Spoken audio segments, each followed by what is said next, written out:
Good morning, County Council. I would like to call to order this July 23rd, 2026 council meeting. At this point in time, as you are able, please join us in the singing of and standing for O Canada. O Canada, our home and native land, true patriot love in all of us command. With glowing hearts we see thee rise, the true north strong and free. From far and wide, O Canada, we stand on guard for thee. God keep our land glorious and free. O Canada, we stand on guard for thee. O Canada, we stand on guard for thee.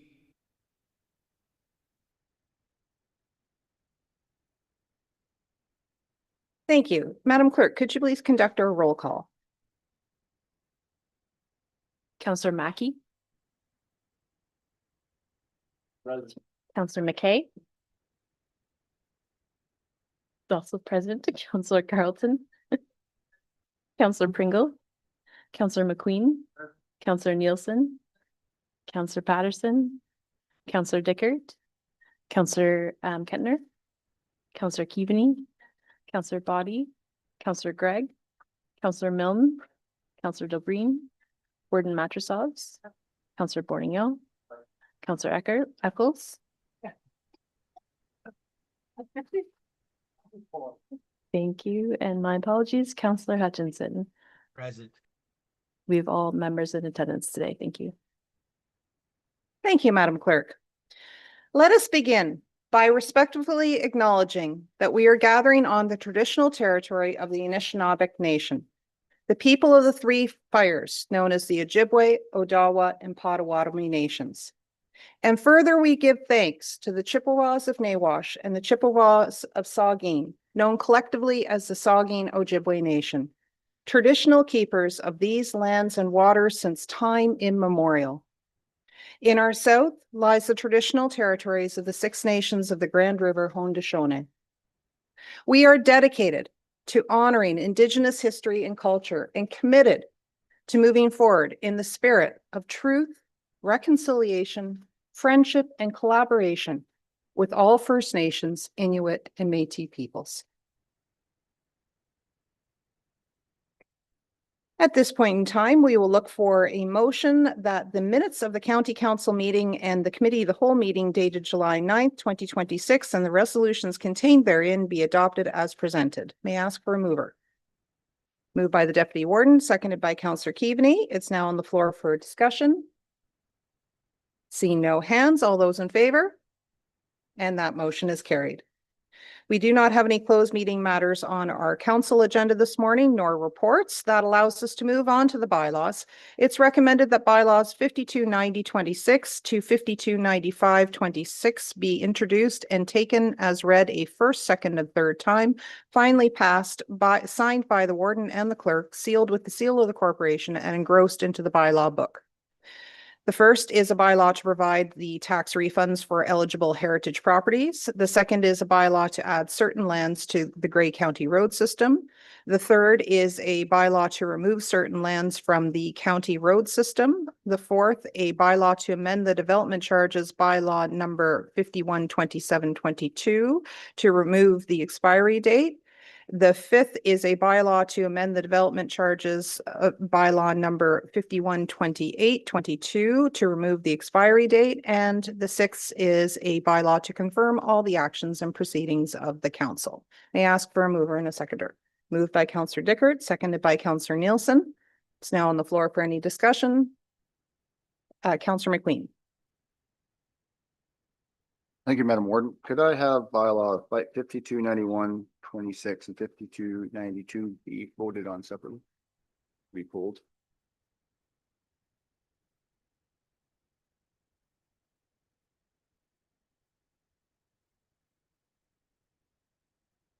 Okay, so the clerk is just making that arrangement.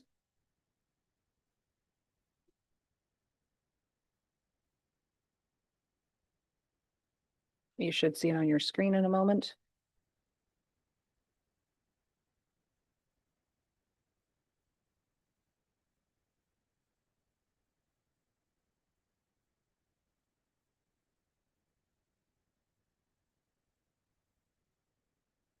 Okay, and Councilman Queen, did you want those two that you've identified voted on individually or just separately from the other four?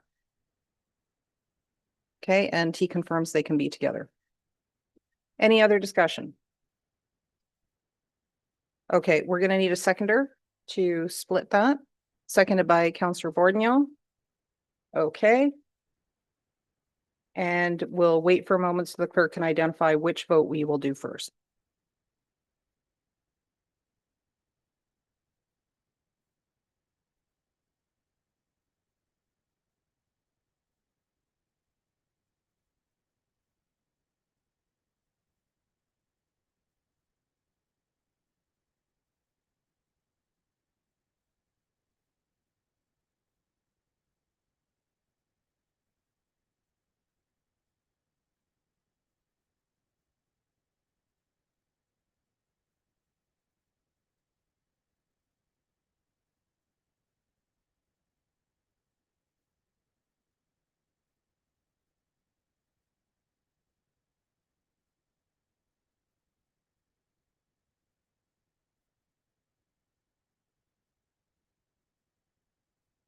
Okay, so the clerk is all set for the process. So at this point in time, we're going to consider the motion be separated to remove bylaws 5291-26 and 5292-26 and vote on them separately from the other four. It has been moved by Councillor McQueen and seconded by Councillor Bordignon. Any discussion on that? All those in favor? Can I just see a robust raise of hands, please, so I can do a count?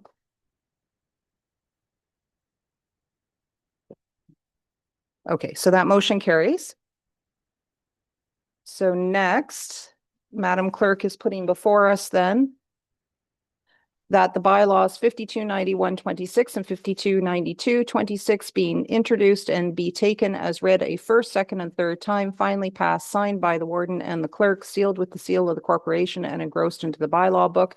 It is the bylaw to add certain lands to the Grey County road system and the bylaw to remove certain lands from the Grey County road system. Any discussion on this? Oh, well, Madam Clerk, do we, this is being split, so we have the same mover and seconder that originally moved all six? Okay, so it has been moved and seconded by the original movers and seconders. And at this point in time, the discussion will be focused on only these two bylaws. Seeing no hands raised. Oh, we'll go to Councillor McQueen. So point of clarity, so the discussion will be now the two that have been pulled. Okay. So we've had a lot of discussion moving up to this point of this bylaw, moving forward with adding and removing certain roads to the county road system. And I just want to iterate that from our final report that was presented to county council last meeting, that the total cost of this will be 33 million point 67, over 33 million to fund this road transfer, and it will put a cost to our next year's budget of 7.32% on next year's 2027 budget. So I will be asking for a recorded vote on this, Madam Chair. Okay, the clerk has noticed that you've requested a recorded vote. Okay, any other discussion? Okay, we'll go to Councillor Gregg. Well, I spoke plenty on this item over the last couple of years, so I guess I will spend another 2 minutes. I did have a conversation within the last month with another counselor regarding the same topic. And how much value or what dollar amount can you put on a human life?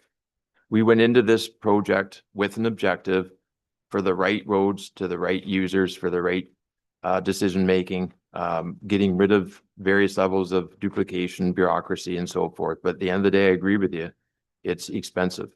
And the conversation I had with that counselor is, can I put a dollar figure on a human life? Things have changed immensely through the county. I think of the corner east of Katy. It's a concession road shared with Georgian Bluffs and Chatsworth. That's part of the road exchange. And numerous lives have been lost there in the last 25 years, including, I think, 4 or 5 one night from Durham alone. Is that worth $20 million? Is it $30 million? I don't know what that cost is. If it was someone in my family who lost a loved one or lost their life, I might put a higher value on it, which would ethically probably be wrong. But I think that's a natural response that anyone would have. We've seen significant changes in traffic patterns across the county. That's how we started with this. That's how this was undertaken when the master plan was done 12 years ago, approximately, was to try to respond and provide guidance to the county to realizing the changing traffic patterns. We've made a decision. We've got to this point here. We're all very aware of the financial costs, and we'll have to be exercising extreme prudence, whatever the council is of the day around this table. I think of Nichols Gully as an example where we had one project come back out of a capital plan for additional evaluation as a council, and where there's opportunities to look for rescoping in projects to minimize the cost. I think that's important on a go-forward basis. But I don't think I can't support your opposing viewpoint at this in terms of dollar amount. We've expended tremendous resources to getting to where we are today. We're all acutely aware of the cost of this, but we're all acutely aware of the potential risk that exists if we don't do it, because we've all seen the various traffic pattern changes at the roads that we're talking about here within the plan. That being east of Katy is a perfect example. North of Ayton is going to be another perfect example as there's more vehicles going across that concession road and crossing at a bad intersection. So it is our responsibility around this table to evaluate and to respond and to give guidance to staff and direction to improve the safety for everyone that's traveling through the area. Okay, thank you. Anything further? Councillor Borneo? Thank you, Madam Warden, through your Good Morning County Council. Just if I could pose a question through the warden to the CAO in relation to Councillor Gregg with the scope of project as we move forward on financial implications.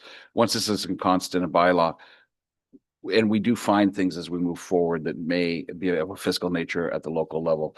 Can you just extrapolate on what that process would be?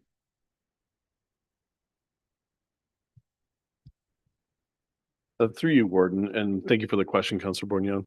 With respect to obviously the commitments that council has directed with respect to the transitional funding at this stage, as noted, that's those tables have been now shared with all the municipalities.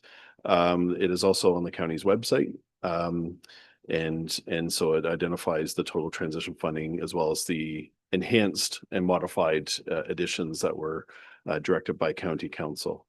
Obviously, there's going to be quite a bit of work to implement some of the to get ready for the road transfers come June 1st, 2027. Part of that work will be discussing and finalizing the MOUs with each of the respective municipalities. The details as it relates to the current transitional funding model that council has directed will be included as part of those MOUs and those schedules. And we'll be working through those schedules with the municipalities over the coming months.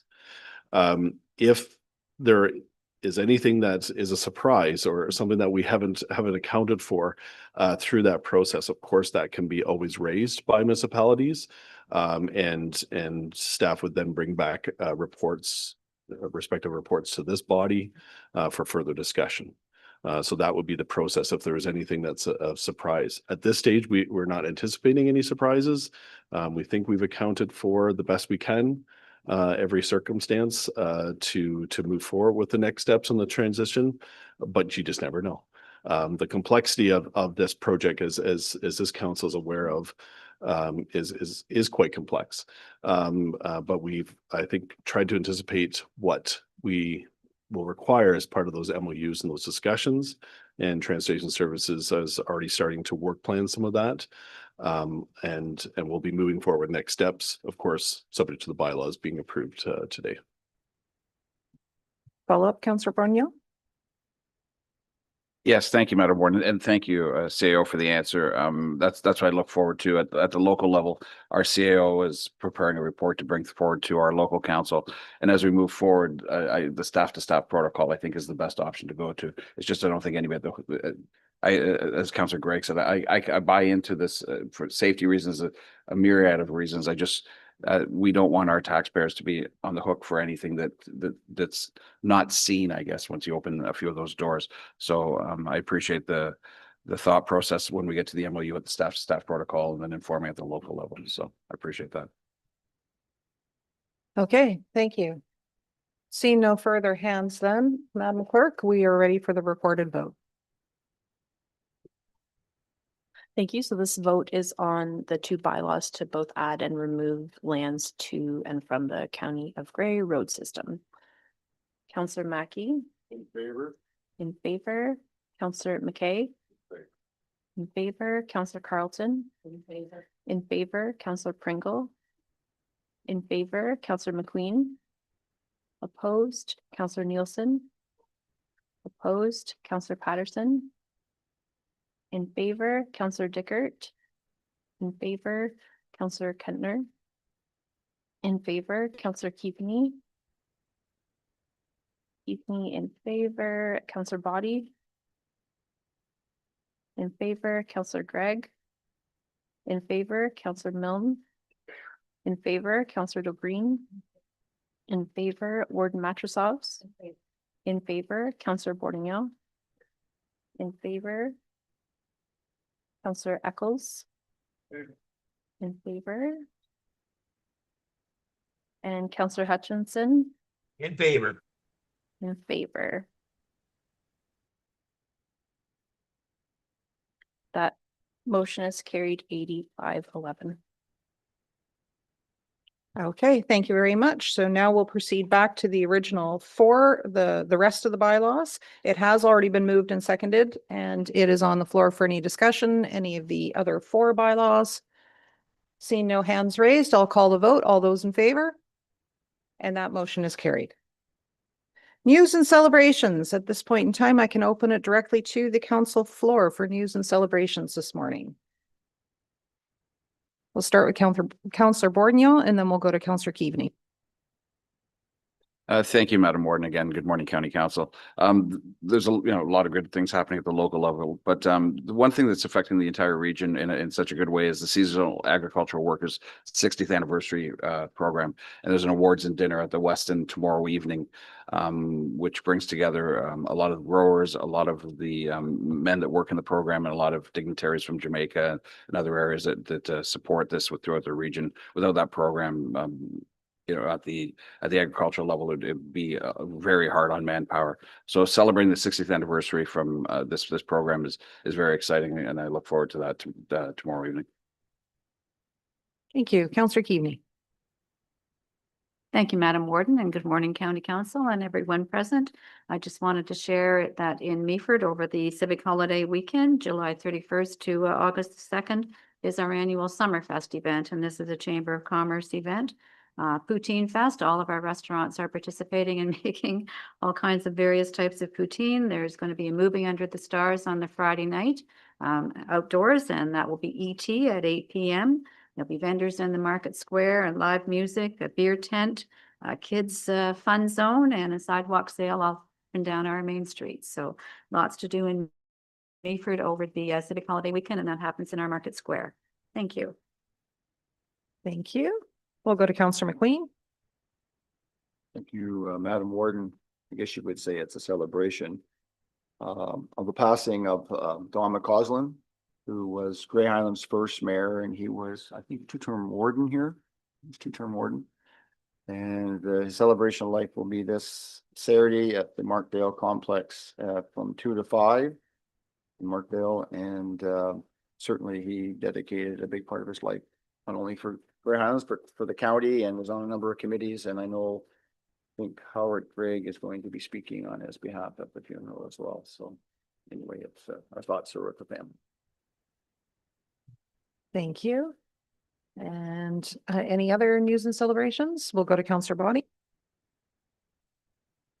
Thank you. I note the Emancipation Festival happening at Grey Roots on Friday night. They'll have speakers and then at Harrison Park during the day. This is the 164th continuous. We'll start off as a family picnic and festival, and people come in from all over. So good speakers on Friday nights at Grey Roots, Friday, July 31st, 6 till 9:30. And then the festival and picnic the next day from 10 a.m. to 4:30. Great music, great food. It's pretty neat. And then a church service at the BME Church over on 11th Street and 2nd Avenue West, approximately 12 till 3 on Sunday afternoon. So it's a pretty special event, and it's neat that it's been going for this long. I think the longest continuous festival in North America, and certainly the longest Emancipation Festival. Thank you. Anything else? Okay, that looks like all the news and celebrations. Therefore, I will look for a motion to adjourn. Got it moved by Councillor McKay and seconded by Councillor Mackey. All those in favor? And that motion is carried. We'll take a moment to switch over to Committee of the Whole.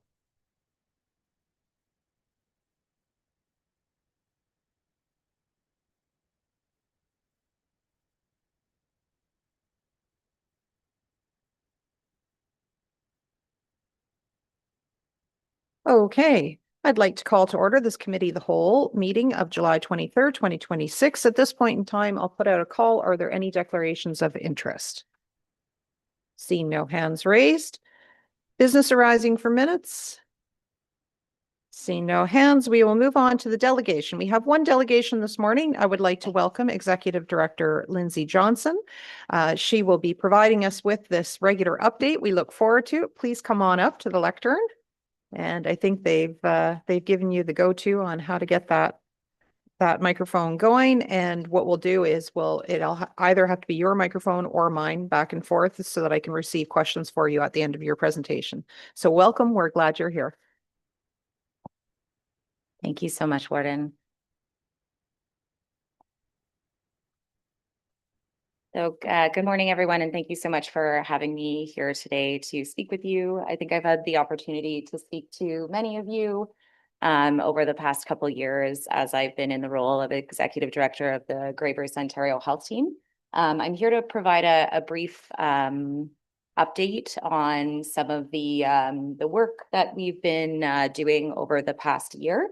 And part of this is we've set up with the counties and the help of Randy and Christine in Bruce County, a regular communication with the counties and municipalities over the course of the year. So I will aim to provide a delegation twice a year to both Grey County and Bruce County, as well as provide continuous quarterly municipal updates, which I appreciate the spreading of those to your council members to provide more detailed updates about some of the progress and activities and initiatives of the Grey Bruce OHT. So this slide is not in your package, but it's one that I shared recently at a presentation to Bruce County. And I just wanted to share it as I give a bit of an introduction to what OHTs are. And this is actually a diagram that one of my staff members put together of the Ontario healthcare system. And so as you can see, extremely complex, many different levels. And over on I guess it's on the, if you're looking at the screen, the right-hand side in the blue square, that's Ontario Health Teams. And so Ontario Health Teams were actually started in, I think it was 2019, as the new way of organizing local healthcare. And the previous method of organizing healthcare, as many of you will probably remember, are the LHINs. And there were, I think there were maybe 11 LHINs that kind of divided up the province of Ontario.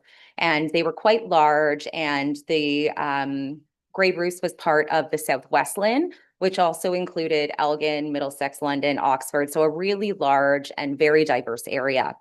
And so the way that local healthcare and system level healthcare is being organized now is in the form of Ontario Health Teams. And there are actually 58 Ontario Health Teams throughout Ontario at present.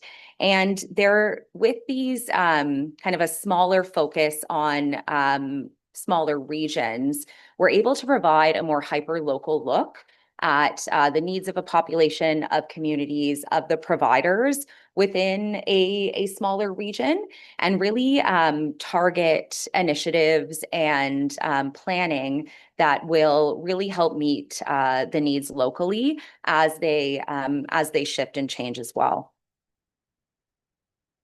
So the Grey Bruce OHT has had an evolving structure over the past, at least the past 3.5 years that I've been part of it. And most recently, in this last fiscal year, we were able to really solidify our collaborative decision-making agreement and our partnerships to form a structure that was able to leverage leadership from primary care providers, so physicians and nurse practitioners, as well as health system leaders throughout all of Grey Bruce. So including primary care, acute care, mental health and addictions, and other levels of home and community care, and also involve community members, so patients, families, and caregivers, and kind of together, as you'll see in the center of the graphic, that makes up kind of the decision-making structure for the Grey Bruce Ontario Health Team. And then we have even larger networks of partnerships, including those that we have with local counties and municipalities.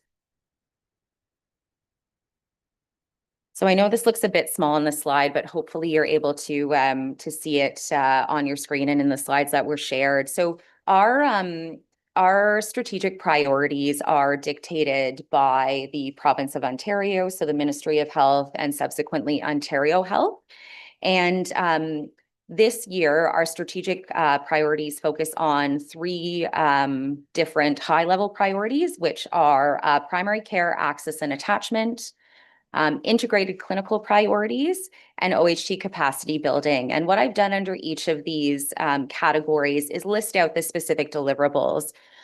What I really want to show by this graphic is the kind of the really strong attention that's being placed on primary care access and attachment for OHTs.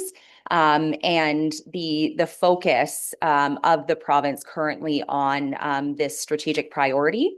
And what's listed in the small boxes kind of at the bottom there, those are our KPIs that are associated with each one of the strategic priorities. So those are the specific metrics that we are, as an Ontario Health Team, being evaluated on. And we're being closely looked at by the province for us to be successful. And you'll notice that attachment to a primary care provider is a key one there, as well as the drawdown of the Healthcare Connect waitlist. So focusing a bit more on those, the primary care access and attachment, which is something that I know is of interest to all of you, plus many of those that you serve. Back in January 2025, the province made a commitment to attaching 100% of Ontarians to primary care by 2029. Additionally, there was a mandate to clear the Healthcare Connect waitlist as it was January 1st, 2025 by spring 2026, which, as we all know, has passed. And I will say that we were successful in doing that here in Grey Bruce.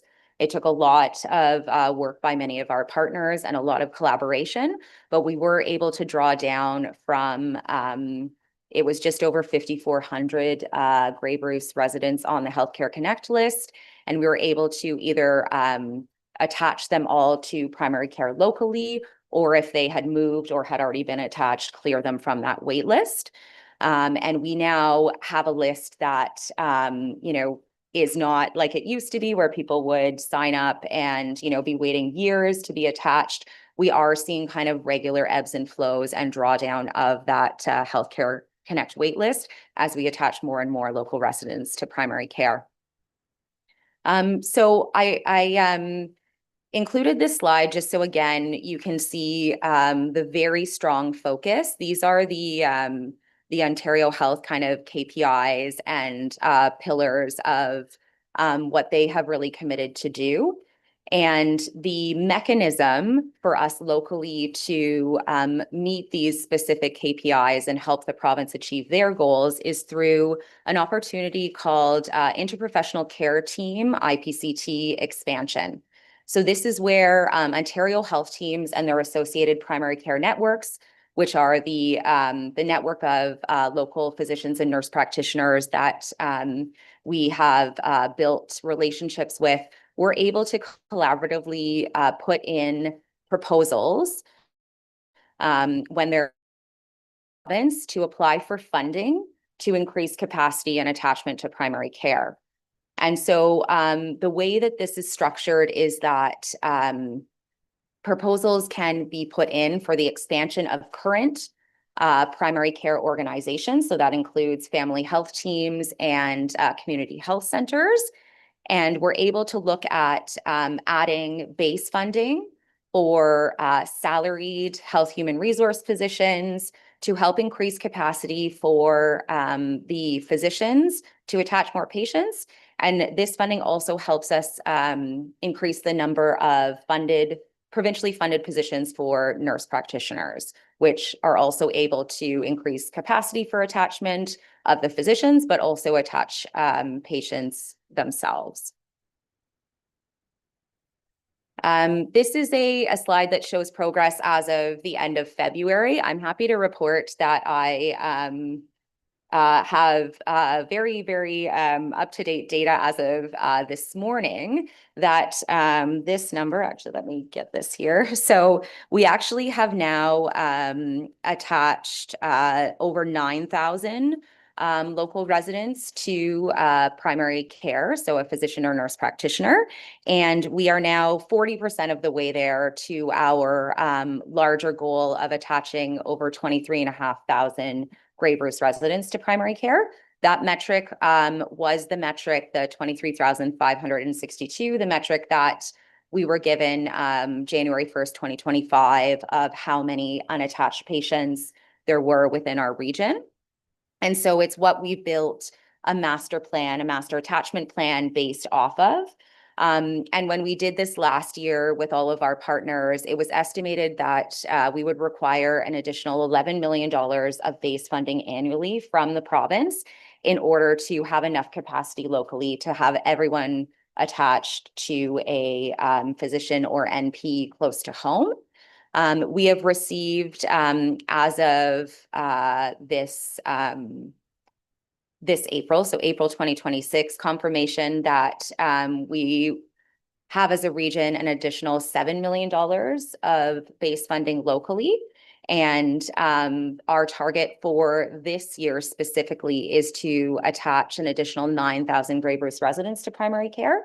And as of this morning, since April 1st, 2026, we've already attached almost 1,700 individuals to primary care. So we're 20% of the way towards that goal. And that goal, the target for that goal has now been pushed a little bit to the end of June 2027, since the actual funds have not flowed yet. So we've been able to attach 1,700 people already without actually that additional funding, just with the promise of that funding coming.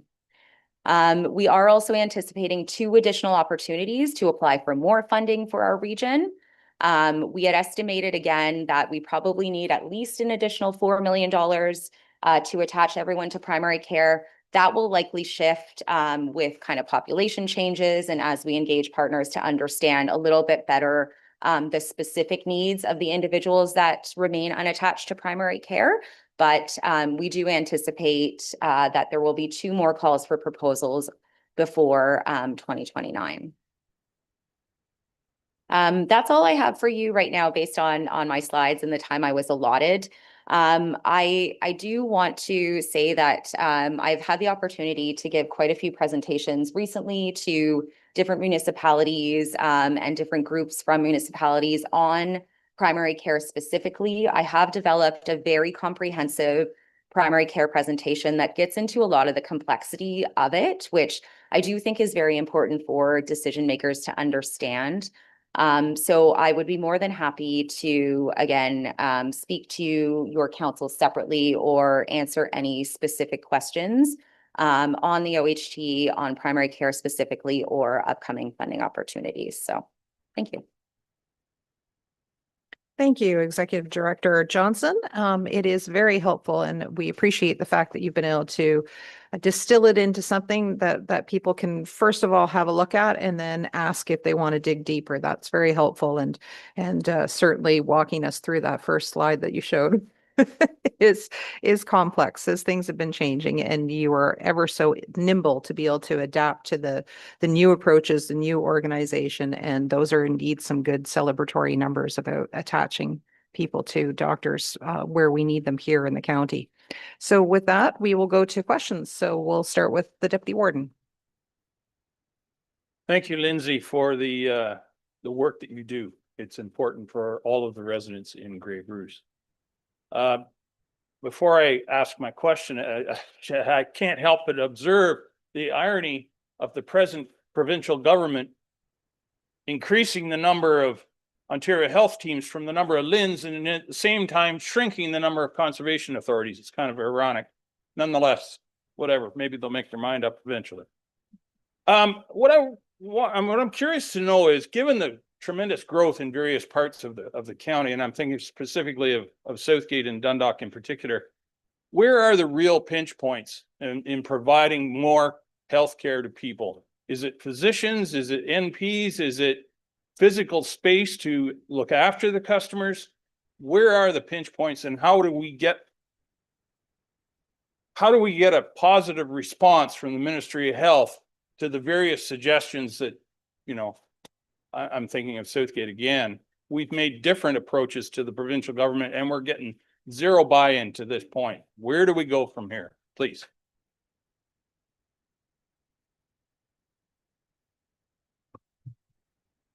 Okay. Thank you very much for your question. And I think that all of the things that you mentioned are pinch points. So sorry that I'm not doing a great job answering that, but definitely the HHR. But I will say that the anticipated constraints of having these additional positions funded and finding providers to fill them isn't as great as we anticipated. With a lot of the work that's been done throughout the province in increasing NP positions in different academic facilities, as well as even locally at Georgian, all the work that they've been doing to increase the number of like RN and RPN and MOA graduates, we're actually finding that the positions are being filled. In some areas, it takes more time, but we are able to find those individuals. Infrastructure is and continues to be likely the biggest constraint that we have. And I did have it in my slide and I didn't actually talk to it, but the funding cap for one-time funding for any of these proposals is $100,000. So there is no opportunity as like as an OHT or as like primary care organizations to actually apply for any infrastructure funding. And so we have consistently asked the province, like, what do you expect us to do then, essentially? And there has been no answer to date, unfortunately.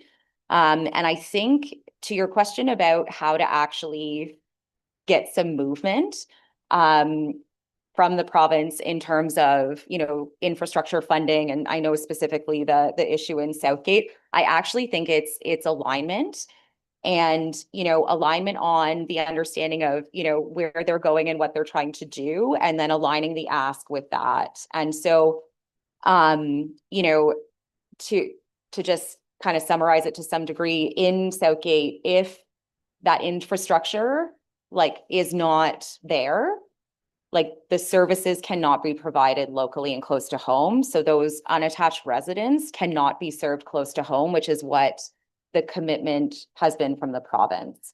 And so I think, you know, again, and I'm not exactly sure how to do it, but I think there's, you know, enough people to come together to figure it out. But I think it is, you know, collaborating, like if there's a way for us to collaborate with, you know, counties, municipalities, the primary care leaders, and all align on, you know, the advocacy, I think that is the best approach and hopefully one that will be effective. But truly, the mandate cannot be achieved if there's not that infrastructure to support it.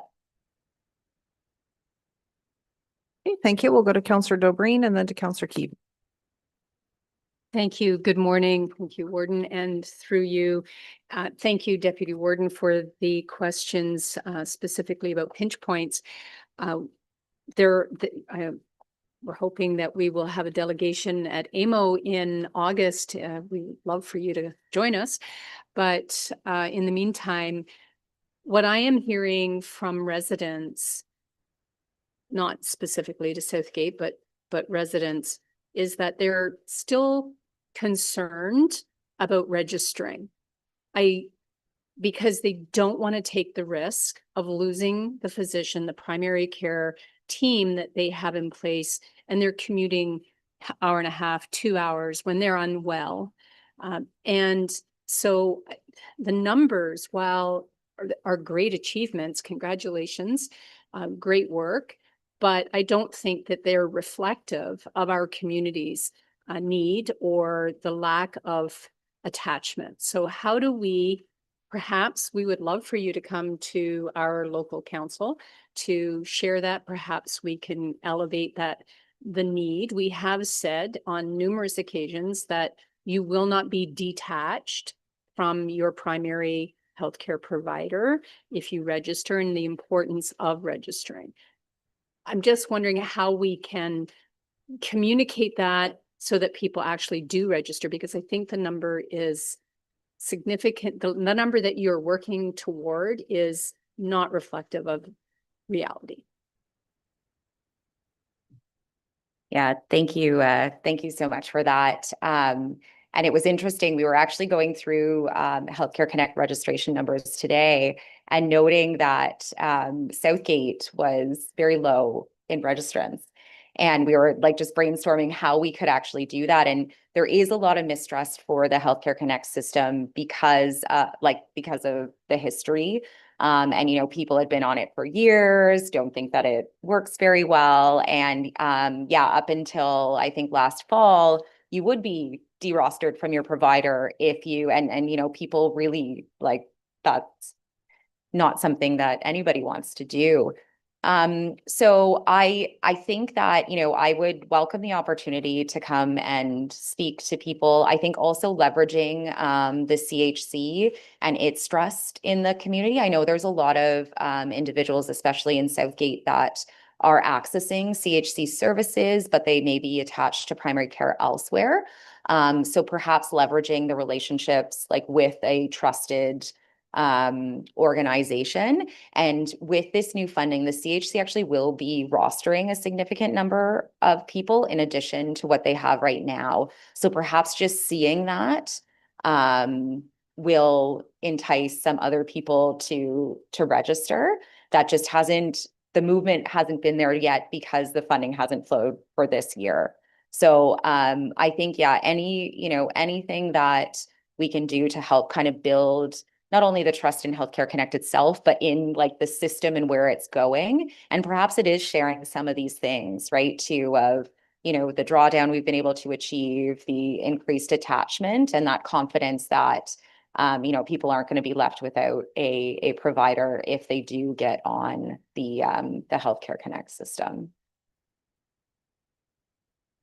Okay, thank you. And anything that we can do to help with that education to get that message out, because it is a fairly recent change, given, as you mentioned, the history, so that people need to trust the new rules. So, okay, we're going to go to Councillor Keaveney next. Thank you, Madam Warden. And Lindsay, I really appreciate you being here today and would extend an invitation to you to come to speak to Meaford as well. I just wanted to share that we have one new doctor in Meaford and 2 more coming. So thank you for your participation in that. And I just wanted to ask to pick your brain a little bit in terms of advice for municipalities, because I think through your response to Deputy Warden Milne, I'm hearing that infrastructure, office space for doctors is a key concern. So perhaps if municipalities gave thought to moving away from the Hunger Games of doctor incentives and focused more on providing space for new potential doctors, would that be your recommendation as the key thing that municipalities could do? I mean, in Meaford, we now offer $100,000 at 1% interest loan from the municipality to support doctors with space. But just wanted to, as I say, get your thoughts on other areas of advice for municipalities to participate. Thank you very much. Yes, I think that is it. I do. Yeah, I think it's great to kind of look at that and reevaluate based on the new context where we are now, and shifting away potentially from, some of the recruitment focus and towards kind of the areas where the system can't support right now, which is the infrastructure. I know with something that is, we recently did some work with the South Bruce Peninsula, and this new funding for every new position that is funding, it does also fund 25% in terms of operational costs. So, municipalities, if they're in a position that they may be able to kind of support the kind of, and again, I'm probably not going to say this right, but the leasing of a space, or, they have a space to provide, those operational funds are kind of committed to that, like the rent or whatever that is. So if a town owns the building and they're renting it to a primary care organization, there's that kind of commitment that with those additional positions, that operational funding comes along. So we were able to do a bit of a business case, like with the South Bruce Peninsula, to help the physicians there kind of get the support for moving into a new space, with them knowing that there was this there would be kind of confirmed funding to support the rent of the additional space. So I think if there is opportunity to look at, spaces that the municipalities may own, or potential to support like new spaces or leasehold improvements, I think that's a great opportunity to explore. And again, it likely will be, things will take time to shift and change, but just being kind of open to understanding what this new kind of funding and these new structures look like, and how that potentially changes needs for primary care. Okay, thank you. We'll go to Councillor Gregg. Thank you for the presentation this afternoon, Lindsay. And thanks probably for not including that complex, or that slide that shows the complexities of navigating the Ministry of Health. The flip side of that is I do have a couple questions just for a little bit more framing around the values that are in place right now. Like, to say $7 million in base funding increase since August 2025, what's that up against? Like, what does $7 million increase in base funding mean? I have no idea what you're comparing your starting point was. Because I was going to ask you a question like, how much funding did each FHT get? Is that something or is that are details like that you can report in an email back to council? Just because I'm yes, we're representing the county, but I'm most familiar with Owen Sound's family health teams. And I can't help but wonder how many people were actually connected with a doctor at each FHT. Like, is there a resource where we can locate that information? The third question I would ask is, you mentioned over 9,000 attached to primary care, which was up from about 7,300 in the one slide. And that was as of this morning. 1,700 as of April was a number you utilized. Is that the same number, that 1,700 increase as of April? Is that what drove it up to 9,000 as of that information this morning? Okay. I just, when a doctor may retire, individuals that may be at risk of being derostered or needing to find another physician, they're not counted twice, are they? Like, just if you could explain in terms of that process to me. And I'm glad for Councillor Milne's question, or Councillor DeBreen's question. I'm concerned that there is a lot of gap out there, because I think the old list or a new list was started in January of 25. And you, as you commented, changes were made last fall, and you're working with a list that's somewhat dated and more reflective of people that were hesitant to put their name forward at the risk of losing their primary care provider at the time. So a couple questions that, if you're able to guide me to where I can find those resources, or perhaps further them back to council in the future. Thanks. Yeah, for sure. I'll do my best to answer as much of that as I can. I also, when I do that more in-depth presentation that I've developed, a lot of that is answered. And I think, you know, as you noted at the very beginning, that like this system is probably the most complex I've ever encountered in systems. And it is not logical, and it's not straightforward. And so it makes answering a lot of these questions and understanding it all like very difficult. But in terms of just going back to, and I'm going to try to remember this properly, the first that you asked about the amount of funding and the attachments at each organization. So the first round of funding was a bit different. There were regions, because of the way that they structured it, that were eligible to apply for funding. The first round was specific to postal codes. So the N0H and N0G postal code were eligible to submit proposals, and other regions were not eligible. And we had immense difficulty here, because unlike many urban centers, we have huge FSAs. Like N0H is the peninsula. It's part of the Blue Mountains. It's like, you know, it's a huge Saugeen Shores. And so we put together proposals for that. And the funding, like the asks, were constructed by like, they were based on data. So data that showed us how many unattached patients there were. And also what the organizations themselves, so the family health teams, what they saw as feasible within a year to recruit in terms of like the staffing, and also onboard and attach. So the we had to submit both an ask and the proposed target attachment.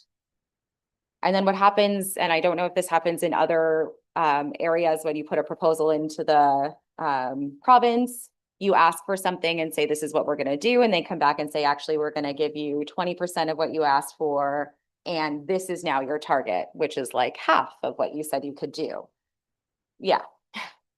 So that's kind of like, that's what we ended up with. So we ended up in the first round getting, I think, I want to say 2.5 million to attach about 2,500 people.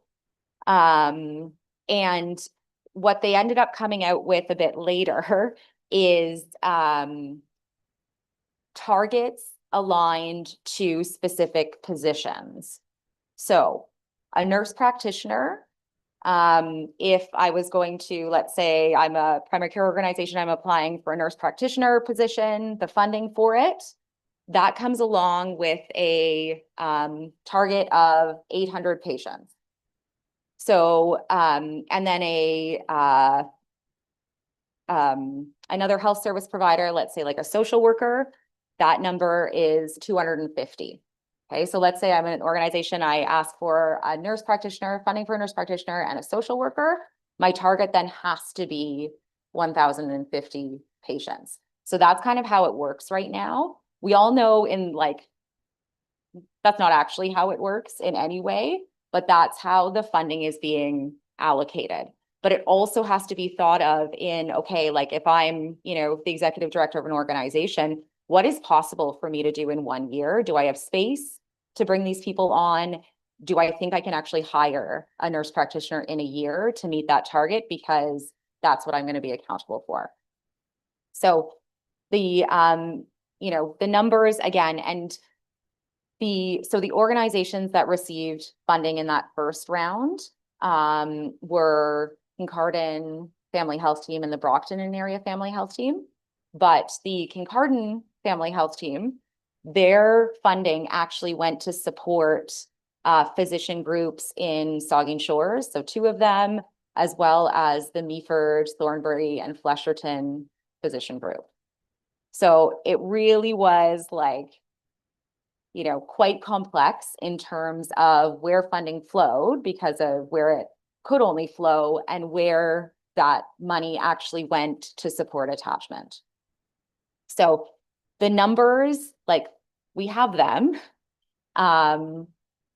whether they give you a lot of information that is helpful, I'm not sure, but that is kind of, what we're working with. And the targets this time around, so actually every primary care organization and physician group in the entire region was involved in our second proposal that we put in last November, and that was approved in April of this year. And so all organizations have targets that are aligned with the amount of funding, which align with the 800 and 250 that I was speaking to. So that's the way that we kind of sorted it out. So I hope that, sorry, it's really, really difficult to explain, but yeah.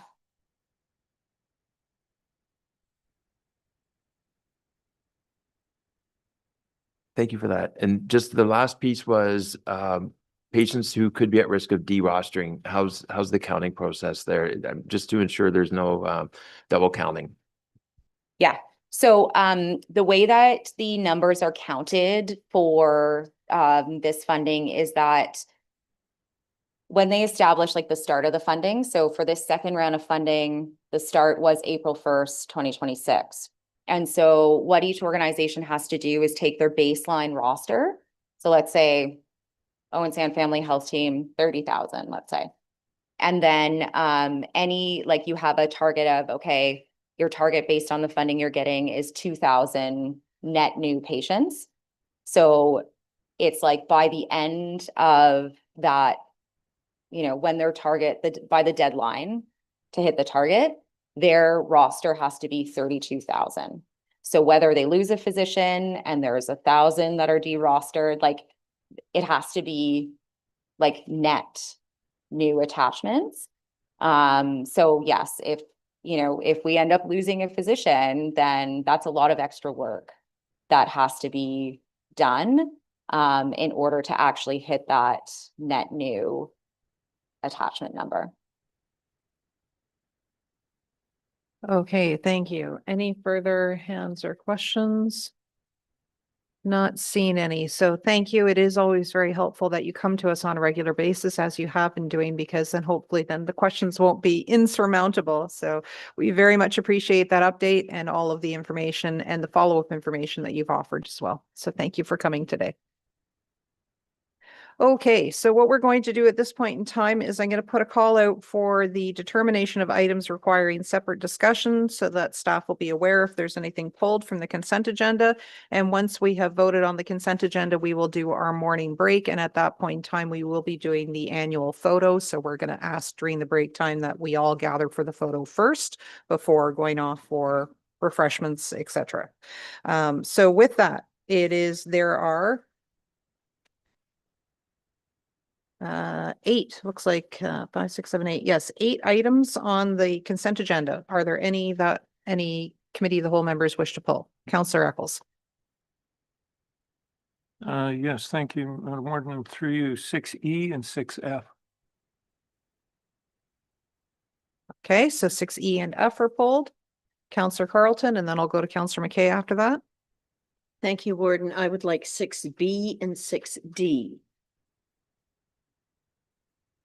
Okay, Councillor McKay. Thank you, through you, Warden, 6A, please. Want to get them all removed. Okay, so we've got 6C, G, and H left. Anyone want those ones pulled? Okay, don't see any other hands raised. So in that case, then it's recommended that the following items be received and that staff be authorized to take actions necessary to give effect to the recommendations in the staff reports, and that the correspondence be supported or received for information as recommended in the consent agenda. And we will be voting on 6C, G, and H only. So may I ask for a mover and a seconder? Moved by Councillor Dobreen, seconded by Councillor Patterson. It's on the floor for any discussion. All those in favor? And that motion is carried. So after the break, we will continue with the 2 items for discussion on section 7, and then we will return to the pulled items for section 6 before going into closed meetings, which is scheduled for later in the committee of the whole. So let's take our break. We will be doing the photo as well. So Madam Clerk, what time would you like everybody back?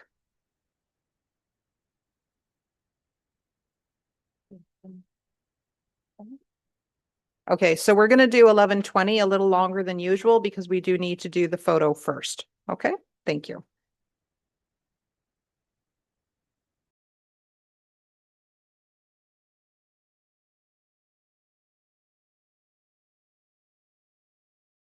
It's in the lobby, and Olivia from Communications will meet you there.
Okay. The warden has been, she is away to a community event in the Blue Mountains, so she's asked me to take the chair for the balance of the meeting. So sorry for your luck. Wes Gray is no longer a member of Gray County Council. Excellent. All right. Well, we'll start off with items for direction and discussion. The first is report FRCW 1726, financing for paramedic services bases in Durham and Beaversham. Garrett is here to give us this report. I need a mover and seconder, please. Councillor Pringle, Councillor Mackey. Thank you. Garrett, welcome. Floor is yours, sir. Through the Deputy Warden, thank you and good morning. The report in front of you is requesting staff to have the authorization to apply for a loan with Infrastructure Ontario and to bring back a bylaw to the next meeting of council that is required for that loan. Staff have had an initial meeting with Infrastructure Ontario, and they've actually recommended that the two capital projects that require financing be rolled into one application. They likened it to applying for a personal mortgage where there's a credit application and a background process, and they really prefer that you only do one a year because it does take quite a bit of time. We still can do separate draws on the projects. We don't have to take all the money at one time, but packaging them under one joint application is the recommendation of Infrastructure Ontario.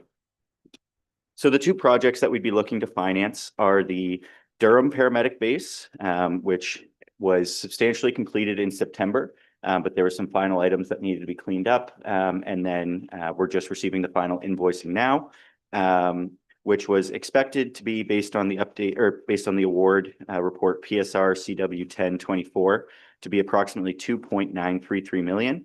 But based on not using all of the project contingencies is going to come in at approximately $2,750,000. The second project is the Feversham Paramedic Base, which has been awarded through PSR CW 0625 and is anticipated to have an overall project cost of $2,392,000 and is expected to be completed in late 2026, but similar to the Durham base, final invoicing and wrap up could bleed into 2027. The two projects are now under budget, are under budget what we need to finance, as well as we were able to use the current year's planned debenture payments, which total $362,600, and apply them against the amount we have to borrow. So we're basically making our first debenture payment to ourselves and then going out for the net. And then with the Chatsworth base, there was also some development charges and previous year reserve contributions that we're able to use as well, bringing that required borrow down to just under $2.2 million. The budgets were built on the assumption that these bases would be financed over 25 years at a 5% borrowing rate. And that's how we come to the $192,800 that's in the current budget for the Durham debenture and $169,800 that's in the Feversham debenture. These numbers carry forward throughout the 10-year capital plan. And if we had a 25-year capital plan, they would continue for the next 25 years. Staff are recommending that we change the plan slightly. Instead of amortizing over a 25-year loan, that we secure a 20-year loan instead. The reasons that we're recommending that is it comes at a slightly lower borrowing rate based on the current rates offered by Infrastructure Ontario, and it allows us to use the project savings that we've seen to eliminate 5 years of mortgage payments at the end of the loan, and will save the county approximately $821,000 over the term of that loan in interest payments. It's still within the approved capital budget of $362,600, as based on current rates would be at about $344,000 would be the total mortgage payment, but that will be dependent on what the rates are when we actually draw the financing, as Infrastructure Ontario updates them weekly. And then the only other thing, or two other things I want to highlight is the Chatsworth base, we finance internally, and typically, and same with the administration building. Typically, loans of this scale, we've decided to borrow against our own reserves, charge ourselves interest and pay ourselves back the interest, because we can do it at a slightly more competitive rate. But you still want to charge yourself the interest because you're losing out on the opportunity cost of having that money in your bank account or investing that money while you're paying yourself back. For these paramedic loans, we're recommending to go external for the purpose of maximizing provincial funding. So the interest cost on these debentures are eligible for 50-50 funding from the Ministry of Health. So if I take a simple number and say that we can borrow at 5%, the province is then going to give us back 2.5% in grants. So our net borrowing cost is $2.5 million. We can then go out and take that money that we might have used to finance it ourselves and invest it. And even if we're earning a rate of 3%, there's a 0.5% that the county is now making on that money. So it really does make sense based on the grant structure to finance these externally, as internal interest is not an eligible expense with Infrastructure Ontario. And then I've highlighted that under the Municipal Act, we do have the authority to borrow, but it is limited. We can only go up to 25% of our own sourced revenues, and that's calculated through our annual FIR filing. As of 2026, that amount that we could have in annual debt repayments before exceeding that threshold is $24,196,957. However, Grey County has its own internal threshold that annual debt repayments shall not exceed 10% of the own sourced revenues. So that means that we can go up to $9,938,782. Currently, after last year's budget process, the county has no debt. So this would be the only debt on the books. But as we know, we are going to be having debt payments for the new Rockwood Terrace redevelopment project. And those are expected to be approximately $3.6 million per year. However, that full amount does not go against our annual repayment limit because we have a dedicated provincial grant. So you take the net of $1.9 million. So you take the net of those two numbers, and the Rockwood Terrace project will consume $1.7 million of our annual repayment limit. So when you combine that with these loans, we will have about $2 million of annual repayments of debt in our budget, which would leave about $7.79 million for any future projects. With that, I'm happy to answer any questions. Thank you, sir. Very comprehensive. Are there any questions from council? Councillor Eccles, please. Thank you, Deputy Warden, through you. So going forward, we certainly have a very robust build out of stations. And I take it that staff, best feeling is in building out the number of ones, Dundalk, Holstein, Ayton, Cobble Beach. How many other ones am I missing that we're going to be developing? There's 6 more. We will be looking at financing those ones instead of ramping up some of our tax revenues. Obviously, ramping it up a little bit to pay off the mortgage and not to directly pay it off.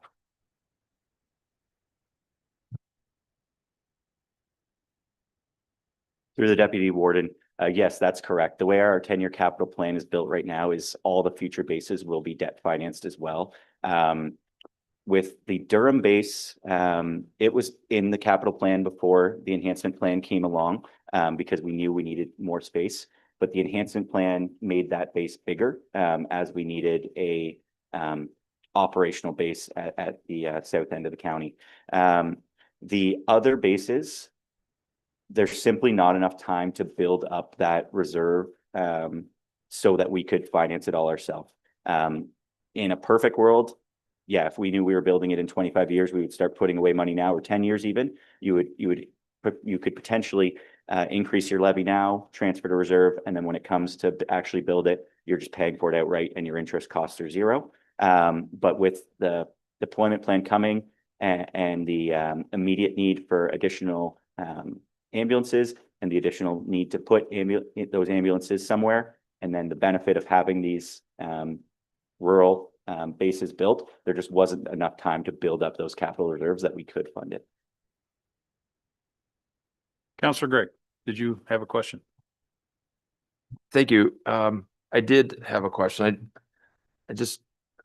I'm intrigued with the option of the 15 years. The report notes the savings from going from 25 to 20 years, but there's substantial savings in going to 15 years. I was talking to Garrett in advance, and Garrett could expand upon the response provided to myself. But when I look at just the core numbers, your borrowing cost is 38% of the actual amount required to borrow if you were to invest in a mortgage over 15 years, as opposed to 55% over 20 years.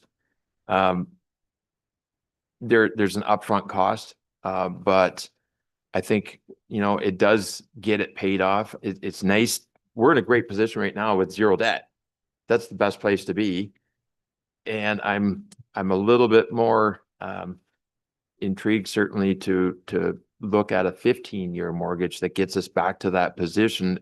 And it's a position where you can make those contributions back into your capital fund after you've paid it off, because after 30 years, that's, frankly, a time period that you're going to start having to reinvest back into your typical building. So it gives you more opportunity, as opposed to a 20 or 25 year when you're still making capital payments or debenture payments on the capital cost, to be able to have it paid off and be looking a little bit more forward in terms of making reserve contributions to support the required capital needs after 30, 35, 40 years that so many of our buildings require.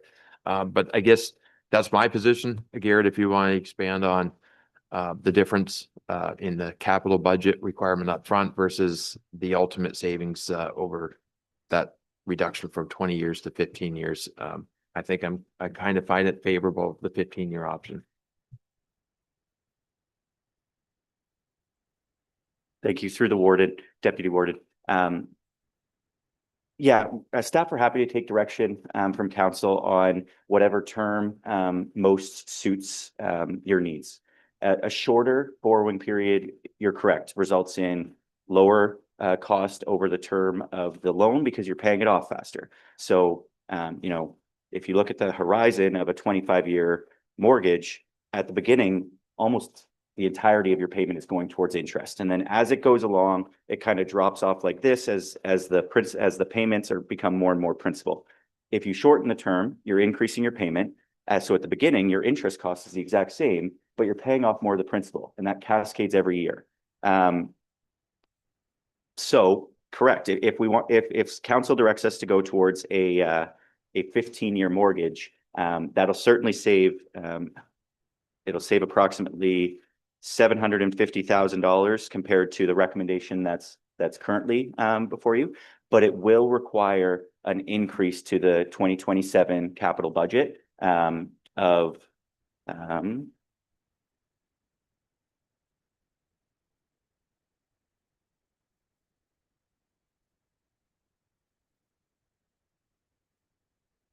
so currently there's 362,000 in the budget. We would have to increase that to 406,000. So about $44,000 additional to what was in the 2026 budget and what was in the 2027 capital forecast onward. Again, there's benefits to both options. Thank you, Garrett. Councillor Nielsen. Thank you very much, Deputy Warden. And just for clarity, if I may, on Councillor Gregg's idea there.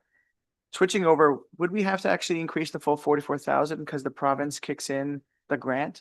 So I guess my question is, the 362,000 we're already putting away, the payment increases, but part of that payment is that interest. Do we know, what is the actual increase? It might not actually be the $44,000 increase to the capital because the provincial grant kickups. Through the deputy warden, paying it off faster actually results in slightly less grant because you have less interest expense. So the principal repayment is not eligible for grant, but that grant was calculated already as part of the 2027 budget and that's why we included it in the 2026 budget to make sure that the grant was there for 2027. So that grant is now going to be received next year. But then if this decision's made, the interest in 2027 won't change because you're paying it on the same principal. We can't change that number now, but the interest in 2028's budget will be slightly lower because we paid off more of the debt and we're paying interest on less of the debt. So we'll be getting reimbursed less on that that interest expense. So you're saving on one hand, but then you're slightly losing the grant on the other. But the net you're still saving, but you're saving at 50%.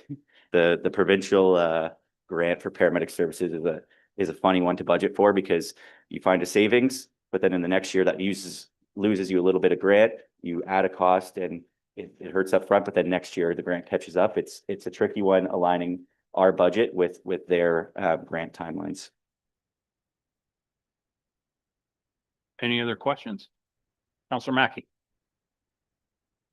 Thank you, Warden. I've always been in favor of not paying any more interest than I had to. So if Councillor Gregg is willing to put forth a motion to move it to 15 years, I'd be happy to second it. Councillor Gregg, any thoughts? Well, I will make that amendment. And then Okay. Councillor Gregg has moved an amendment to the motion to change the repayment period to 15 years. Is that? Yep. And Councillor Mackey is willing to second that. Any discussion on the amendment? Councillor DeBreen. Thank you. And through you, Deputy Warden, to the point, I have no objection to changing the amortization period. I guess my question is more skepticism. Is there in writing that the funding from the government on the interest payment will continue for the period or term of the loan? Or could we be in a situation where we have the loan and they cancel the funding formula? Sort of the same question as Santa Claus real. Garrett. The Deputy Warden. The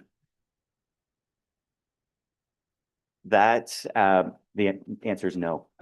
We do our grant on a single year basis. The grant formula hasn't changed in the last 6-7 years. I believe at 7 years ago, we used to get an inflationary increase on the previous year's expenses. That was removed. So the grant hasn't changed. But in theory, yes, the Ministry of Health could change their eligibility criteria or their funding model for paramedic services as a whole and disqualify interest on borrowing. And these would become an ineligible expense. And yeah, we'd be paying 100% of the interest. Any further discussion on the amendment? Not seeing any. I'll call the question. All those in favor? That is carried. So now we're back to the original motion as amended. Any further discussion? I'll call the question. All those in favor? That is carried. Thank you, Garrett. Moving on to the next item, which is CW 22-26 Green Development Program staffing issue. The update, update. The Deputy CEO will be taking this one. Welcome, Niall. The floor is yours. Oh, we need a mover and seconder, please. Councillor Pringle, Councillor Nielsen. Floor is yours, sir. Good morning. Thank you, Deputy Warden. Good morning, members of council. I will keep my comments fairly brief on this one. This is a good news, bad news, good news story.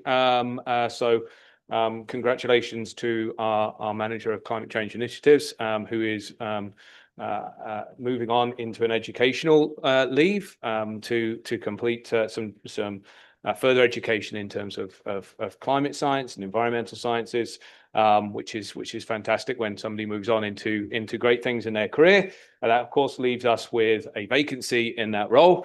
The good news that we have is we have a coordinator who has been with the county for a number of years and who is agreeable to and keen to step into an interim capacity as manager to be able to see us through certainly the next few months as we go through the budget process and understand the future of climate change initiative Going Green and Grey as per the conversations we've had over the last few weeks here at County Council. Congratulations to both individuals in those moves. That does leave us short, however, in the coordinator role, and that coordinator role is currently working on the Green Development Standards. The Green Development Standards, as you are aware, is a tri-county partnership between ourselves, Dufferin and Wellington, recently launched and in the early stages of implementation, supporting the counties and developers within the counties to advance green development projects in their areas. The interest has been high so far, and we're at the very early stages. Grey County hosts a coordinator role on behalf of the Tri-County Partnership to both develop that program and support it through its implementation. The agreement for supporting it through its implementation is fully funded through the partnership between the three counties and an NRCan, Natural Resources Canada grant aid package. That program is anticipated to wrap up in summer of 2027, at which point the program is embedded within the three counties as part of their core program. However, we have that gap between now and summer 2027, where the role of the coordinator was being relied on to help take the counties through that program. With the changes internally, that coordinator is shifting into the manager capacity and does not have the capacity to be able to deliver both the green development program and the role of manager of climate change, climate and environmental initiatives here at the county. So that leaves us with the vacancy, which we'd like to backfill. The backfilling of that vacancy is relatively easy in terms of process, and we don't need council authorization for that. It's already something which you've approved. It's fully funded, has no impact. The challenge is we require a skill set to do that work, which may be challenging. We anticipate will be challenging to find for a relatively short-term contract of the order of probably 9 to 10 months in length. Given the conversations we had last month around the Horseshoe and the appetite that County Council expressed around the direction you provided in terms of coming back to budget with both the request for a full-time permanent position and a contract position to support the original implementation of Going Green and Grey, we thought it was prudent to come back to County Council at this point and say and see whether there was appetite in us changing that from being a short-term contract role to a permanent role. That would allow us to apply for a greater pool of candidates to be able to apply for the position, probably a more competitive recruit, and probably greater success in terms of identifying a candidate. If County Council was supportive of this approach, we would have that role undertake the Green Development Standards work for the initial term of their contract, and then step into the coordinator role supporting the Going Green and Grey at the conclusion of that. And so that does have a positive budget impact, and this is the last piece of good news, a positive budget impact in terms of the proposals we have for the 2027 budget. So when we, County Council, saw the draft 2027 budget, it had a single permanent position in for about $122,000 in that year. Based on the decisions, the discussion we've had over the last few months, the impact as identified in that report was $196,000. This would actually allow us to rejig the budget because we'd be offsetting some of that full-time, that 1 year of that permanent position against the grant. And so it would actually allow us to bring the 2027 budget in at about $124,000, so a little bit less than we were anticipating be able to bring this in. So we're seeking County Council support to go for a permanent role rather than a contract role to enable us to hopefully attract a better pool of candidates for the Green Development Standard work over the next few months. And with that, Deputy Warden, I'm quite happy to take any questions. Very good. Thank you, sir. Are there any questions from council? Not seeing any questions. I'll call the question. All those in favor? That is carried. Thank you, sir. So with that, we have finished our items that need direction beyond. So we'll go back to the pulled items from the consent agenda. The first is 6A, which is correspondence from the Honorable Minister Robert Flack. I forget who wanted to pull that. Councillor McKay, you'll move that to receive. Is there a seconder for that? Councillor Keaveney. Go ahead. Oh, wait. Scott, do you want to say anything regarding this item or first, or just be available for questions? Okay, Councillor McKay, please. Thank you through you, Deputy Warden. I just wanted to get Scott's opinion on explaining a bit more about what's going on here. Whether we're gonna lose municipality will lose any of its parkland dedication or funding that we do now get. So just explain what's going on. Okay, Scott, could you respond to that, please? Yeah, thank you. And through you to Councilor McQuay, thanks for the question. So this one is a little bit complicated. Basically what's happened is a couple of years ago, through Bill 23 and again through Bill 98 earlier this year, the province has made some changes with respect to parkland dedication in Ontario. And essentially what it does is it allows for developers to dedicate a broader range of parkland to municipalities that in some cases, perhaps in the past, municipalities would have been reticent to receive as parkland. So some of those new changes that were passed through the legislation include allowing for developers to use already encumbered land as parkland, privately owned public spaces as parkland, or what's the acronym on that one is POPs. And other lands that the developer may identify. And then, so through the recent regulations that have now passed, it sets out criteria for sort of how that parkland could get dedicated. The legislation also gave greater ability for the developer to appeal the decision of a municipality if they chose to say no to that parkland. So let's just say you were dealing with a subdivision application. The developer said, hey, we'd love to give you these lands in the northeast corner. And the municipality said, absolutely, we don't want those lands in the northeast corner. The developer could now appeal that decision. So through the legislative changes, and then soon I'll get to the regulations, apologize for jumping around here. Through the legislative changes, staff had flagged, and it doesn't impact the county as directly because we don't deal with parkland dedication, but it doesn't impact our 9-member municipalities, that you could end up with higher legal costs in terms of the agreements that might be needed in terms of accepting some of these already encumbered lands, or you could end up with higher legal and administrative costs if you were in a situation where a developer was pushing, that fictional lands in the northeast corner and the municipality otherwise didn't want them, and it went to the Ontario Land Tribunal.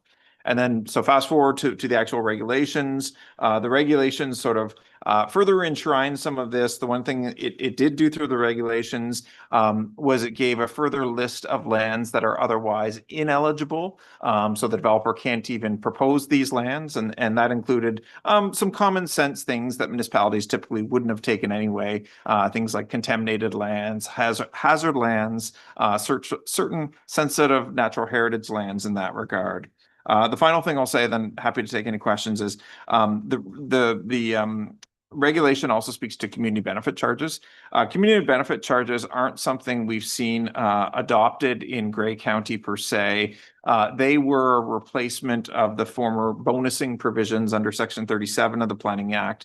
But community benefit charges only apply to developments of 5 stories or greater, which exceed 10 or more residential units. So generally speaking, for most of our municipalities, we don't have a lot of 5-story or greater buildings. And even in those municipalities, perhaps like City of Owen Sound, where we do have some, maybe it wasn't worth the time and effort to institute those community benefit charges. So if anything, what's more impactful to the 9-member municipalities is the parkland dedication. But like I said, the legislation was already passed, and this is just sort of the implementation tool through the regulations. But certainly happy to take any questions if there are any.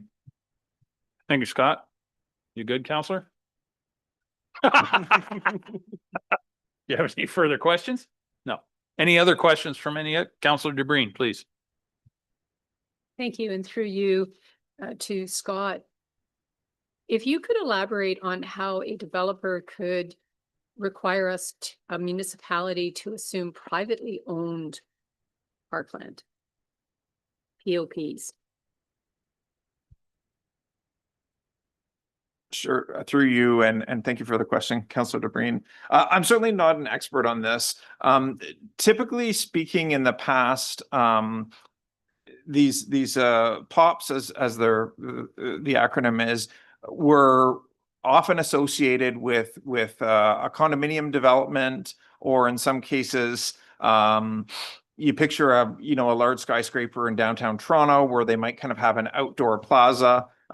Anybody from the public can come and sit by the fountain or have their lunch or whatever else. But it is technically private land. And so essentially what this does is it gives, my understanding is it gives more flexibility to count that private land that's sort of in the public realm as part of your parkland dedication per se. I don't know that it's necessarily saying, and again, I've not researched this in great detail, that it's necessarily saying that the municipality would assume ownership. It just means that it counts against your 5% total. So it brings down the developer's needs to either pay cash in lieu to the municipality of parkland or dedicate land directly. But if it's something council's interested in, I could do some more research and give a more fulsome, long-winded answer.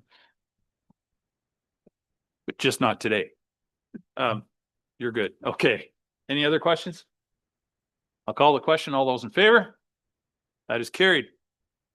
Moving on to 6B, correspondence from the town of Halton Hills. The recommendation is to this correspondence be supported by Grey County. Councillor Carlton, you'll move that. Thank you. Is there a seconder? Councillor DeBreen. Scott, you just want to be available for questions? Okay. Councillor Carlton, please. Thank you, Deputy Warden. The reason I asked to have this supported is I spend a lot of time in the spring visiting different plant pop-up sales places, and I see all these invasive species still being sold.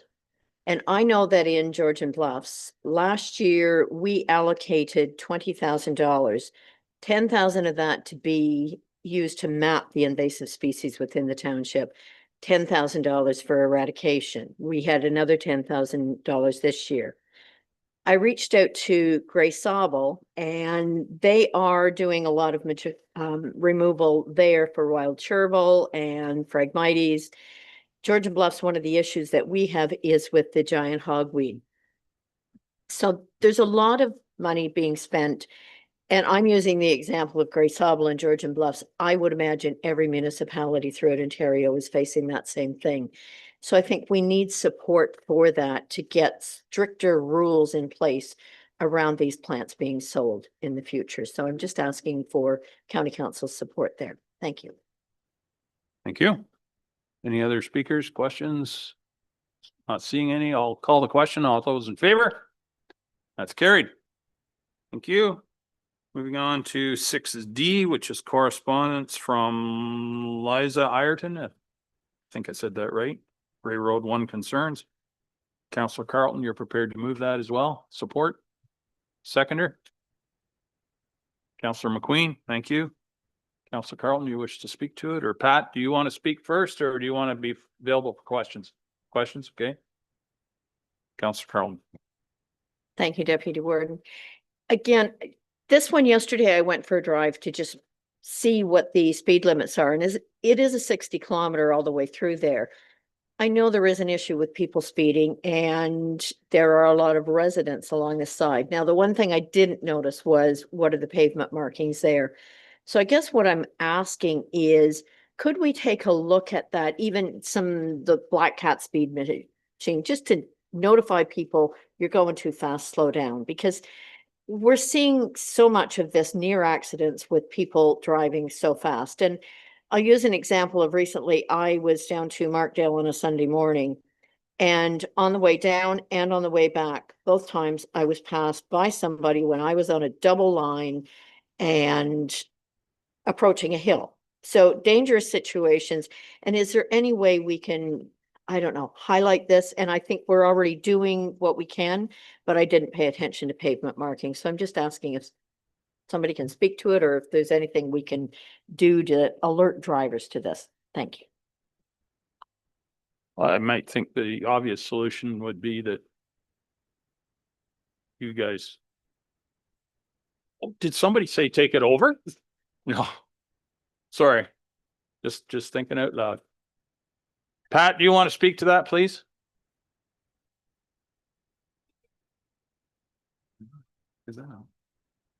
Yes, I guess first thing I'd like to thank Ms. Ireton for bringing this to our attention.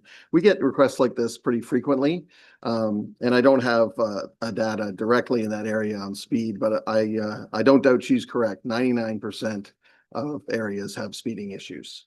People don't necessarily adhere to the signs. It is a 60 along there, but the visibility is quite good, so it's not a surprise that people are probably going faster than the posted speed.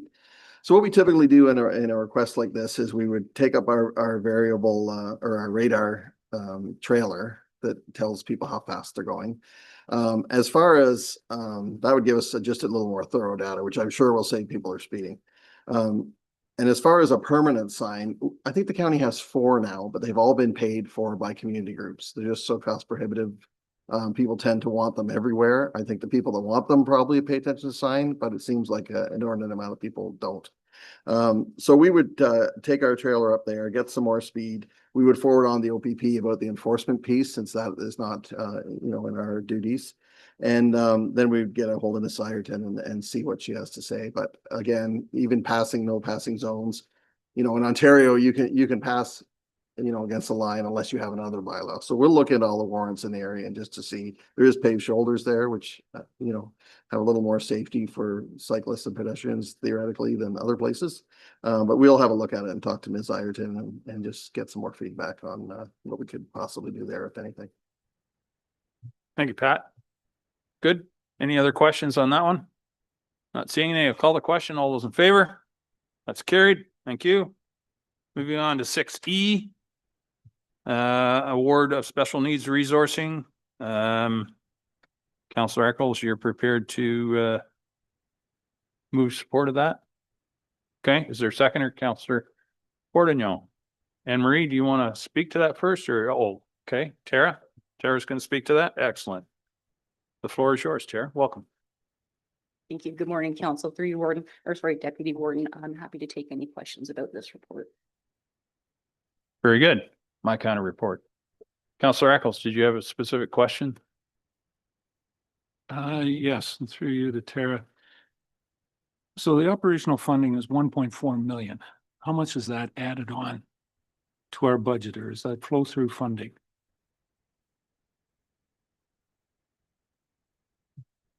Through you, Deputy Warden.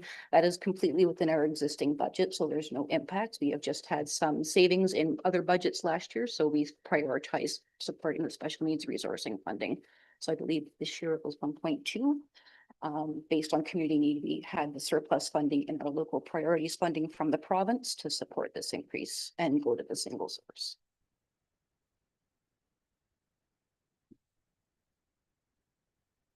So we've got a bit of a reserve to cover it for 2026 or 2027. Will that continue? 1.4 million is a fairly large. We've got some surpluses.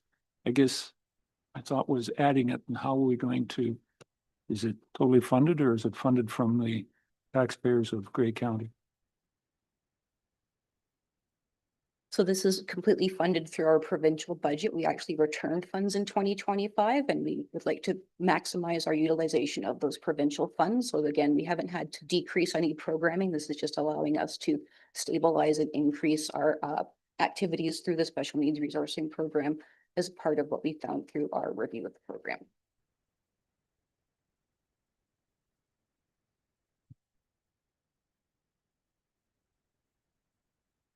I think we just had a conversation a few minutes ago. I think it was a question from Councillor DeBreen.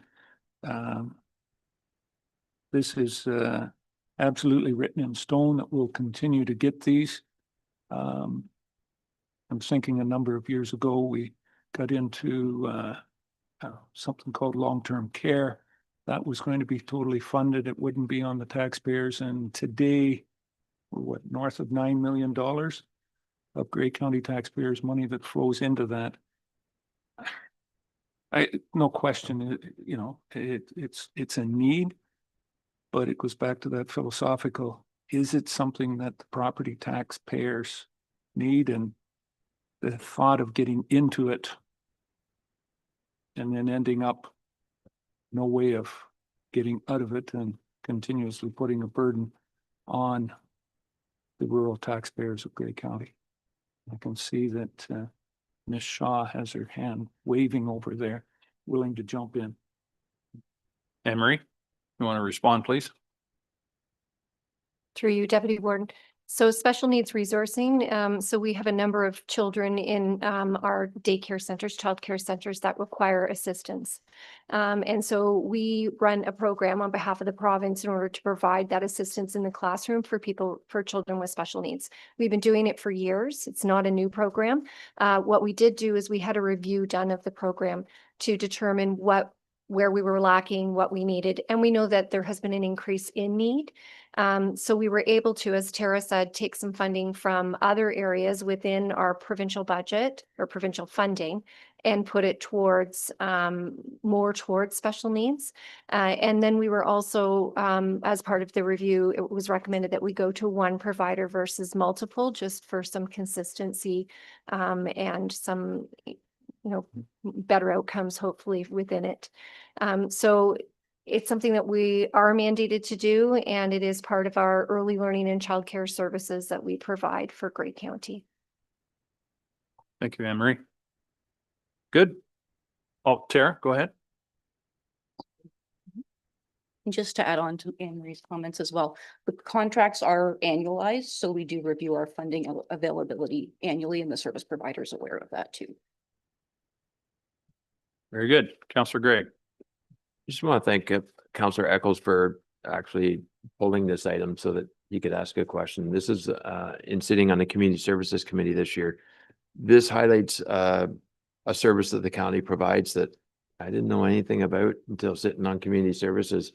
So this is a report here that I'm glad you pulled, because it's a heightened opportunity for council to become more familiar with various levels of service that we provide, whether it's the tax levy or whether it's flow through provincial funding like this. But certainly I've learned a lot just in the last couple of meetings after going through a consultant in place to examine the service provision levels that we were going with and the opportunities for improvement. So thanks for being able to speak to it today, Tara, and to Councillor Eccles for pulling it, and heightened awareness of council of the work that's done here.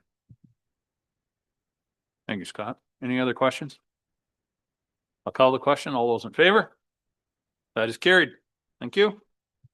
Moving on to the final pulled item, which is 6F. It is a report on Grey County Official Plan Amendment 32, Wilton Sanitation. Cassandra is here, Dillman, to speak to it. Councillor Eccles, you'll move. What is the recommendation? Be received for information. You're moving that. Is there a seconder? Councillor McQueen, thank you. Cassandra, please. Thank you. And I think it's afternoon now, so I'll say good afternoon. As mentioned, my name is Cassandra Dillman, and I'm the county planner assigned to this file. OPA 32, Wilton Sanitation. The lands are located on the north side of Grey Road 4. I think I might have the wrong property address in there. Apologies for that. The property is 33 hectares. The agent is Ron Davidson, and that is the correct proposal. So apologies for that. So we are located approximately 650 meters west of Ceylon, if that makes sense there. And the property, 33 hectares, or about 81 acres in size. On the property, the applicant has their house and a detached garage, along with a workshop and outdoor storage area associated with the existing business on site, Wilton Sanitation. There's a buffer area of trees. It's a little hard to see here, but if you've driven past, there is a pretty thick mature trees that run along the entire property frontage of Grey Road 4. I can also mention here that there was a local official plan amendment received and a zoning bylaw amendment received by Grey Highlands. And there is a public planning meeting scheduled for the end of August. In terms of the site plan, so we have a couple different colors on the screen. I've tried to outline some of that on the side there. So the areas in green, those are the agricultural uses currently on the site. The lands are actively in cultivation. Then there is also that blue and orange area. So some of that being outdoor storage, and then the orange indoor storage. That's where the office and things like that are. Then there's also the pink, which that is the proposed expansion area. And I'll get into the details of that official plan amendment, but just to show you what's existing and the area that is proposed there.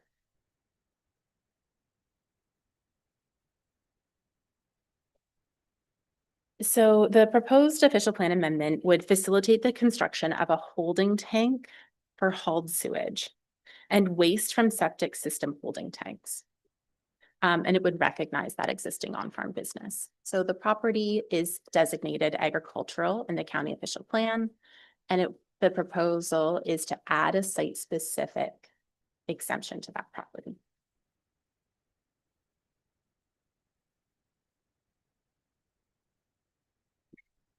The property right now, an on-farm diversified use is permitted to occupy up to 2% of that property size. So that's about 6,600 meters squared. Proposed is that 8,600 figure on the screen. So that's about 2.6% of the total property size.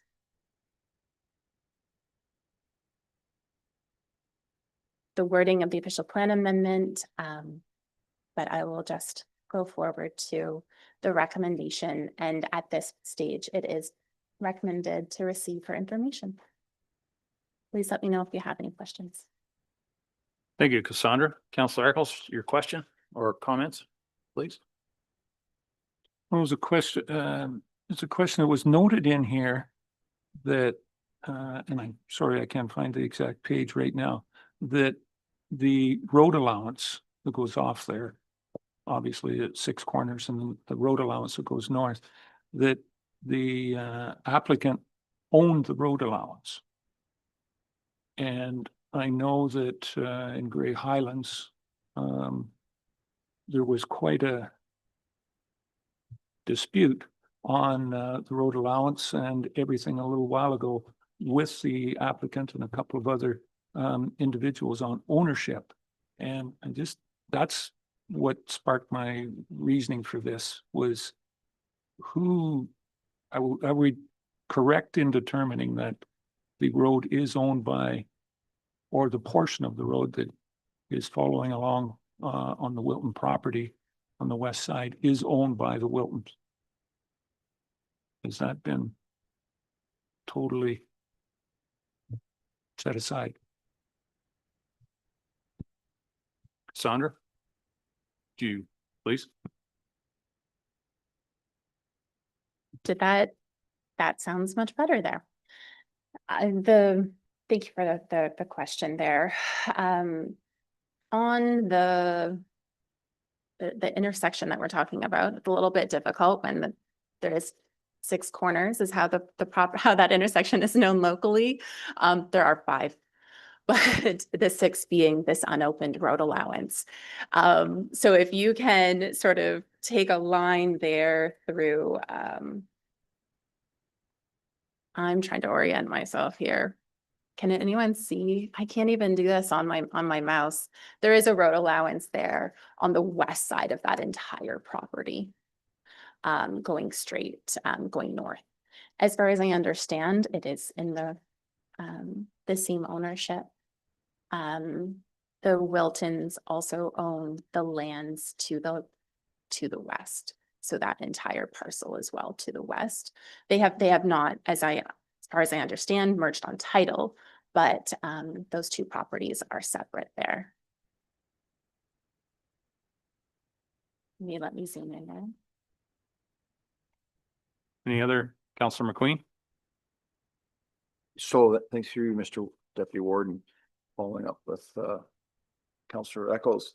So there was a file that came to the committee of adjustment on the back portion road allowance. So if you slide it down a little bit, you see how it goes further north. There's a little strip. And that actually was in that road allowance is in private ownership. It's been sold a couple times. And then the previous owner was doing a minor variance to put a house in that. That's beside the point. I sort of wonder though, if the road allowance that goes beside Mr. Wilton is owned by him. I'm trying to go back to the file of the committee of adjustment to give me that information. I'm just trying to search it. But till I find that, I can't tell it because it would have been on the application of that particular road allowance. But I sort of feel that it stops at the Wilton property because see what happened was back in Artemisia days in 1975 or thereabouts, somehow in the wisdom of Artemisia, they decided to deem that surplus and they sold it off. Right. And so I'm sort of thinking that that portion that goes beside the Wilton property is in their ownership. But like I said, I've needed some time to do a bit of research on that file. I'm trying to think that committee of adjustment file came up. I went through June, I went through July, so I'm just sort of going through that because if I could find that file, then it would tell exactly what the other piece was through the application through the committee of adjustment for a minor variance. So I can say at this point until I determine that, but my opinion is I think he probably owns it because it was deemed surplus. So it's not owned by the township or the municipality. I say township, Artemisia at the time, they deemed it surplus. So it's not the municipality. I guess the one in question is, and I don't think that's why I said if I could find that application, it would determine how far that application was of that application for minor variance on the application of that road allowance that is north of Mr. Wilton's property. But I can't determine that until I find that file. So for the purposes of the application, I'm not sure it has any bearing who owns that unopened road allowance, does it? Scott, do you want to comment? I saw your hand there. Sorry, through you. I was just going to say that staff can do some more research into this and get a more definitive answer. We'll work with Grey Highland staff prior to bringing back a final report. As Cassandra said, that the landowner does own sort of what you see on the screen there highlighted in teal and the larger property to the west. If that road allowance was owned still by the municipality or someone else, then it might be more of an issue in terms of are there any of the landowner's operations on that former road allowance, but we're happy to look into this further and bring it back. Okay. Because the motion is just to receive for information at this point. Any other questions? Call the question. All those in favor? That's carried. Thank you so much, everyone. So that concludes those. So we have the closed meeting matters. Lunch is going to be here at 12:15. So no pressure, but we'll move her along here. So the motion is that the committee of the whole does now go into closed session pursuant to section 239 of the Municipal Act 2001 as amended to discuss advice subject to solicitor-client privilege, specifically legal advice on a bylaw, and 2, litigation or potential litigation, including matters before administrative tribunals affecting the municipality or local board. And this is specifically an OLT matter. Someone move that. Councillor Mackey, second by Councillor Pringle. All those in favor? That is carried. And I'm not sure what staff